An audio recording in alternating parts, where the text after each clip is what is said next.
Hey guys, I hope সবাই ভালো আছো। আলহামদুলিল্লাহ আমি ভালো আছি। এই যে ঘুম থেকে উঠি, এখন ডিউটি যাইতেছি।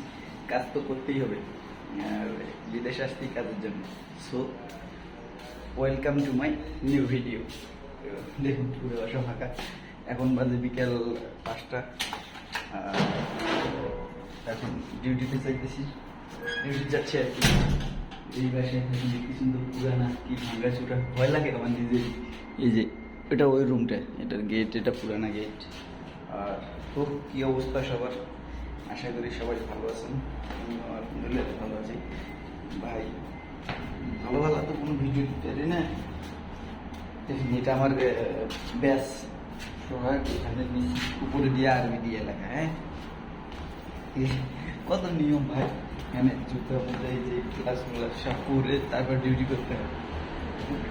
আমাদের উপরে একজন লোক থাকে না, মাসি বলছিলাম একদিন, স্কুটি আছে। ও এটা একটা এসি, ভালো জিনিস। টোকাই তো ভালো ভালো জিনিস পায়, ঠিক আছে। এই যে এটা আমাদের পুরানা তেল, এগুলো আমরা মাঝে মাঝে বিক্রি করি। এই আর কি, সব মিলিয়ে আলহামদুলিল্লাহ এক প্রকার। বাইকটা একটু দেখুন, এই দেখুন কি অবস্থা বাইরের। মোটামুটি আমাকে ভালোই লাগে, ঠিক আছে। আমার ভালোই লাগে। আবার বাড়ির কথা মনে পড়ে গেলেও খারাপ লাগে। এই এরিয়ায় আমি থাকি, এই বাসায় বাসাটা অনেক পুরানো। এদিকে